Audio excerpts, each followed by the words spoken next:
Michael Joseph Jackson का जन्म 29 अगस्त 5958 को गैरी, इंडियाना में हुआ था। वह जैक्सन परिवार के 10 बच्चों में से 8वें थे। यह एक मेहनतकश अफ्रीकी अमेरिकी परिवार था जो एक छोटे से 2 बेडरूम वाले घर में रहता था। उनके पिता जोसेफ जैक्सन एक स्टील मिल में काम करते थे और उनकी खुद की संगीत की ख्वाहिशें थीं। वह एक स्थानीय रिदम एंड ब्लूज बैंड में गिटार बजाते थे। उनकी मां कैथरीन जैक्सन एक धर्मनिष्ठ यहोवा की गवाह थीं, जिन्होंने अपने बच्चों की रचनात्मक भावनाओं को पाला। घर अक्सर संगीत से भरा रहता था, लेकिन यह सख्त अनुशासन का भी स्थान था। जोसेफ अपने बच्चों को संगीत की पूर्णता की ओर लगातार धकेलते थे, एक ऐसी लगन जिसने माइकल के पूरे जीवन और करियर को गहरे तरीकों से आकार दिया।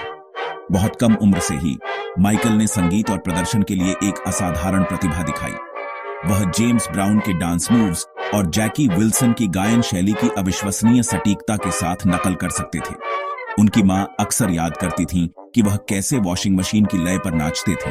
उनका छोटा शरीर ऐसी कृपा से चलता था जो उनकी उम्र से परे लगती थी। उनके आसपास के सभी लोगों के लिए यह स्पष्ट था कि वह सिर्फ संगीत में अस्थायी रुचि रखने वाले एक और बच्चे नहीं थे।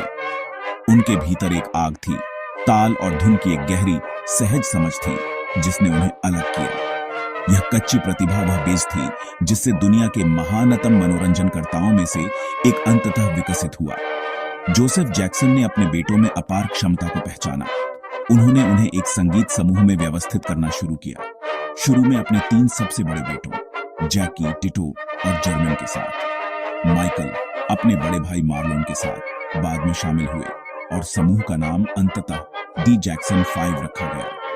लड़के स्कूल के बाद घंटों तक भीषण रिहर्सल करते थे, जिसकी देखरेख उनके मांग करने वाले पिता करते थे। जोसेफ के तरीके अक्सर कठोर और क्षमा न करने वाले होते थे, जिससे डर और सम्मान का एक जटिल संबंध बनता था। हालांकि इन गहन अभ्यास सत्रों ने समूह को एक पॉलिश पेशेवर कलाकृति में बदल दिया, जिसमें माइकल तेजी से शो के निर्विवाद स्टार के रूप में उभरे। दी जैक्सन 5 की स्थानीय प्रसिद्धि ने जल्द ही संगीत उद्योग के बड़े खिलाड़ियों का ध्यान आकर्षित किया। हार्लेम के अपोलो थिएटर में एक प्रसिद्ध प्रतियोगिता सहित कई टैलेंट शो जीतने के बाद उन्होंने 59-67 में स्टील टाउन रिकॉर्ड्स के साथ हस्ताक्षर किया। हालांकि उनकी बड़ी सफलता 59-69 में आई, जब उन्होंने दूरदर्शी बेरी गॉर्डी के मार्गदर्शन में पौराणिक मोटाउन रिकॉर्ड्स के साथ हस्ताक्षर किया। माइकल के मुख्य गायक के रूप में उनकी शक्तिशाली, भावुक आवाज ने दर्शकों को मंत्रमुग्ध कर दिया। समूह ने इतिहास रच दिया। उनके पहले 4 एकल I want you back, ABC, the love you save और आई विल बी देयर सभी बिलबोर्ड हॉट 100 चार्ट पर नंबर 1 पर पहुंच गए। एक अभूतपूर्व उपलब्धि जिसने परिवार को वैश्विक सुपरस्टारडम में लॉन्च किया।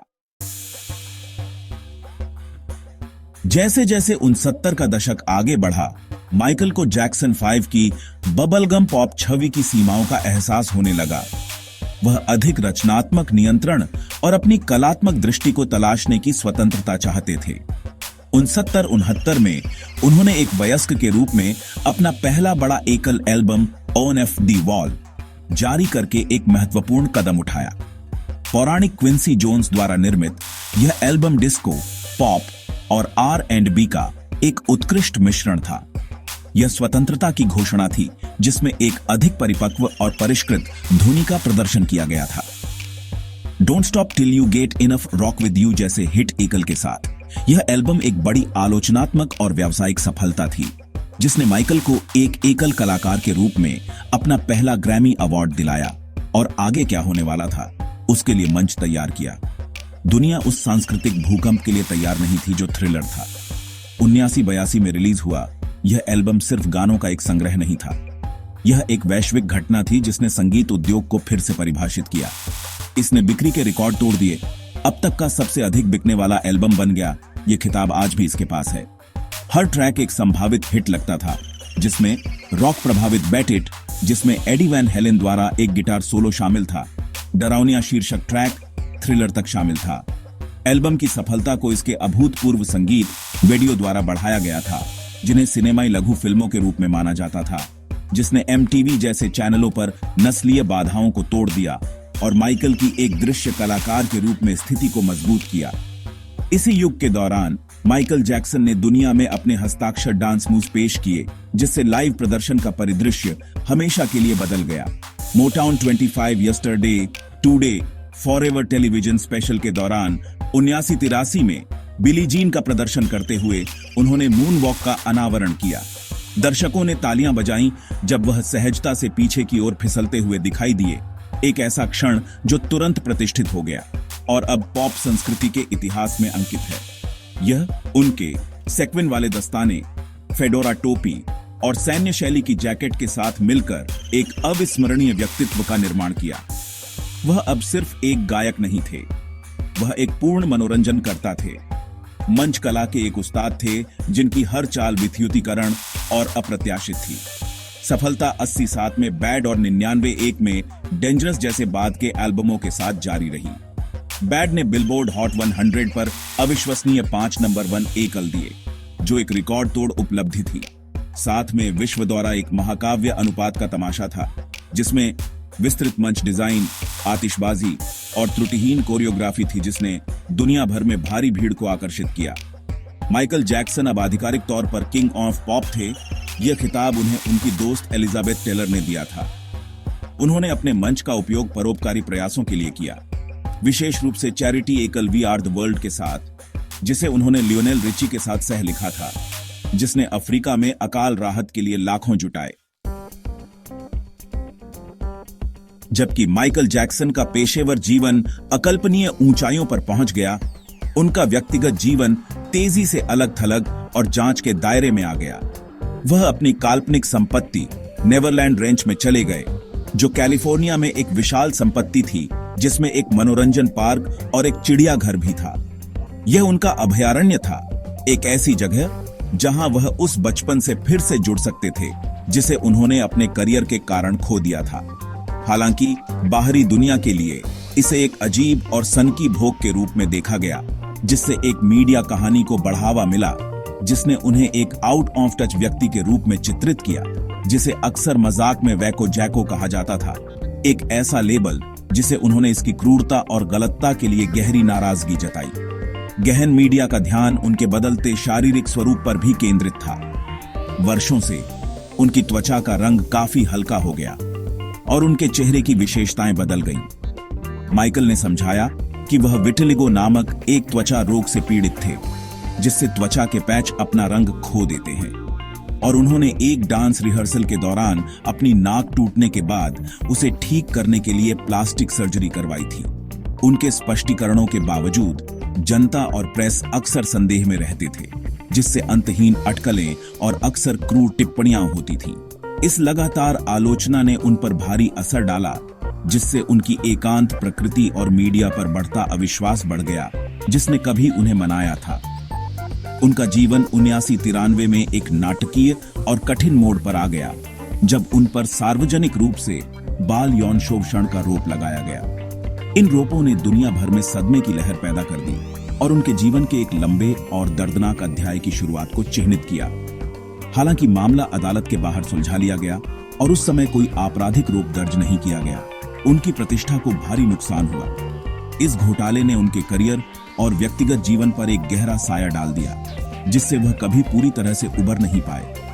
रोप उनके बचपन जैसे सौम्य आत्मा के सार्वजनिक व्यक्तित्व के बिल्कुल विपरीत थे, जिससे कई प्रशंसक और आम जनता भ्रमित और विभाजित हो गए। एक दशक बाद 2003 में जैक्सन को एक और अधिक गंभीर कानूनी लड़ाई का सामना करना पड़ा, जब उन्हें गिरफ्तार किया गया और उन पर बाल यौन शोषण के कई रोप लगाए गए। इसके कारण 2005 में एक हाई प्रोफाइल विश्व स्तर पर प्रसारित मुकदमा चला, जिसने दुनिया का ध्यान आकर्षित किया।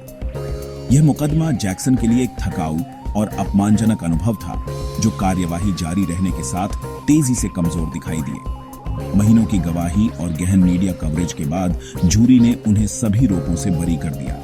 हालांकि उन्हें कानूनी रूप से बरी कर दिया गया था, मुकदमे ने उनकी आत्मा को तोड़ दिया था।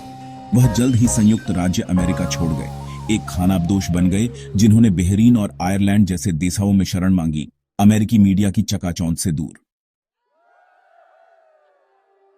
मुकदमे के बाद के वर्षों में माइकल जैक्सन बड़े पैमाने पर सार्वजनिक नजरों से दूर रहे, विदेश में एक शांत, लगभग खानाबदोश जीवन जीते रहे। उनका संगीत उत्पादन धीमा हो गया और उनका स्वास्थ्य लगातार अटकलों का विषय बन गया। हालांकि बनाने और प्रदर्शन करने की उनकी इच्छा कभी वास्तव में खत्म नहीं हुई। मार्च 2009 में उन्होंने लंदन के O2 एरिना में 50 वापसी संगीत समारोहों की एक श्रृंखला की घोषणा करते हुए दिस इज इट नामक एक विजयी वापसी की। वह ऊर्जावान और उत्साहित दिखाई दिए। प्रशंसकों और पत्रकारों की एक विशाल भीड़ से कहा, यह वही है, यह अंतिम पर्दा है। इस घोषणा ने दुनिया भर में हंगामा मचा दिया और शो के टिकट घंटों के भीतर बिक गए, जिससे यह साबित हुआ कि उनकी स्टार पावर अभी भी बहुत बड़ी थी। पर्दे के पीछे माइकल ने खुद को कठिन संगीत समारोह श्रृंखला की तैयारी में झोंक दिया।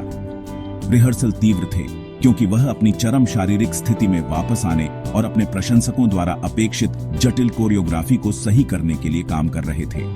इन रिहर्सल से फुटेज बाद में वृत्तचित्र film Michael Jackson this is it में जारी किए गए, जिसमें उन्हें संगीत से लेकर प्रकाश व्यवस्था और मंच डिजाइन तक उत्पादन के हर पहलू में सक्रिय रूप से शामिल दिखाया गया। वह अपने प्रशंसकों को पृथ्वी पर सबसे बड़ा शो देने के लिए दृढ़ थे, उनके पौराणिक करियर को समाप्त करने के लिए एक अंतिम कृति। हालांकि उनके प्रिस्क्रिप्शन दवाओं पर निर्भरता के बारे में भी खबरें सामने आईं, विशेष रूप से शक्तिशाली नेस्थेटिक प्रोपोफोल जो उन्हें सोने में मदद करता था।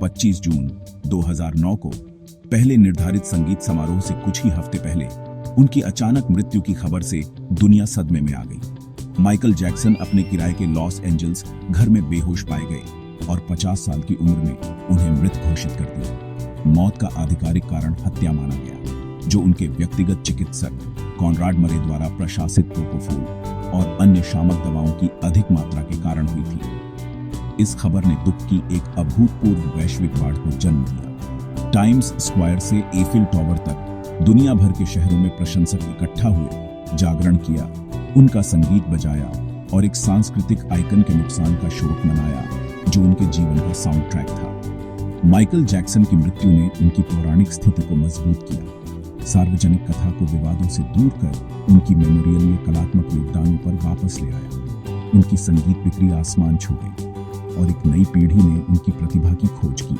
उनकी सार्वजनिक स्मारक सेवा का दुनिया भर में सीधा प्रसारण किया गया, जिसे अनुमानित 1 अरब लोगों ने देखा। संगीत, नृत्य और फैशन पर उनके अद्वितीय प्रभाव का एक प्रमाण। हालांकि उनका जीवन अविश्वसनीय ऊंचाइयों और विनाशकारी चढ़ावों से चिह्नित था, माइकल जैक्सन की विरासत बनी हुई है।